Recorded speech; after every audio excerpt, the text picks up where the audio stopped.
C'est à 10 000 km du froid parisien que William a jeté l'ancre il y a 20 ans. J'ai connu pire comme bureau. Je travaillais sur les marchés financiers. J'étais dans la finance, je travaillais à Paris, dans une salle de marché. C'était mon ancienne vie, on va dire. Et aujourd'hui, bah voilà, je suis dans le tourisme et je fais visiter des endroits magnifiques aux gens. L'île brésilienne n'a plus aucun secret pour ce guide, mais il reste fasciné par sa richesse et sa beauté. Là, on va d'abord aller à Figa et après, on va aller de l'autre côté chercher les tortues. Cette réserve naturelle, aux eaux cristallines, abrite une multitude d'espèces, comme la tortue verte, emblème d'Ilha-Grande.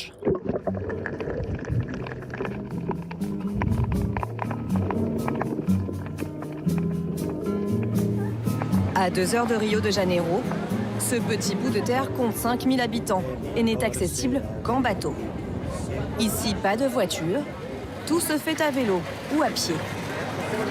Mais l'île n'a pas toujours été un paradis à touristes. Pendant près d'un siècle, Ilha-Grande fut l'Alcatraz brésilien. Derrière ses murs, 1 millier de détenus purgeaient leur peine. Benedito en était l'un des gardiens. Pendant 25 ans, il a vécu à quelques mètres de la prison et reste marqué par l'ambiance très particulière des lieux. À l'époque, nous étions constamment sur le qui-vive. Il fallait toujours faire attention, que ce soit au travail, pendant mon service ou à la maison. Parce qu'à tout moment, on pouvait être appelé en urgence. Beaucoup de prisonniers ont tenté de s'évader. Ils se cachaient sur les plages, dans les forêts et parfois chez les habitants. Mais on finissait toujours par les retrouver. De cette époque, il ne reste que des ruines. Elles confèrent au village de Dois Rios un certain mystère. Surnommée le chaudron du diable, la prison fut détruite en 1994. L'enfer s'est depuis transformé en paradis. Voici l'un des endroits qui attire particulièrement les visiteurs. Lopes Mendes, élue l'une des plus belles plages au monde. Pour y accéder, un seul chemin, la forêt tropicale. Ah, c'est un peu compliqué, ça glisse un peu. Mais si on y va doucement, on y arrive. Après 1h30 de marche, la récompense, 2,5 km d'étendue sauvage et préservée, presque seule au monde. Il y a peu de gens. C'est un endroit calme. Et puis le contact avec la nature, c'est ce qui me plaît le plus. La nature, la mer, l'eau chaude. Cet écrin de nature, certains habitants font tout pour le protéger.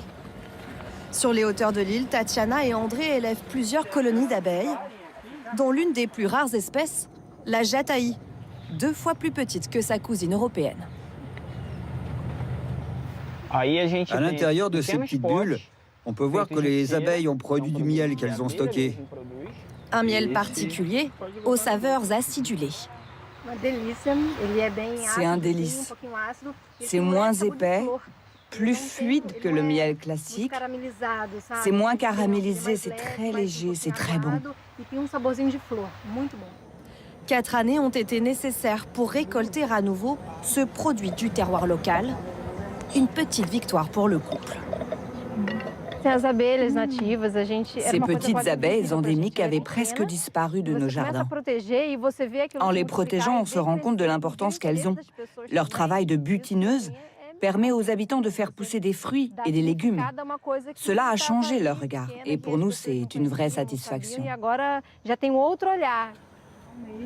Classée au patrimoine mondial de l'UNESCO, Ilha-Grande fait figure d'exemple au Brésil. En 30 ans, l'île a su préserver une faune et une flore exceptionnelles.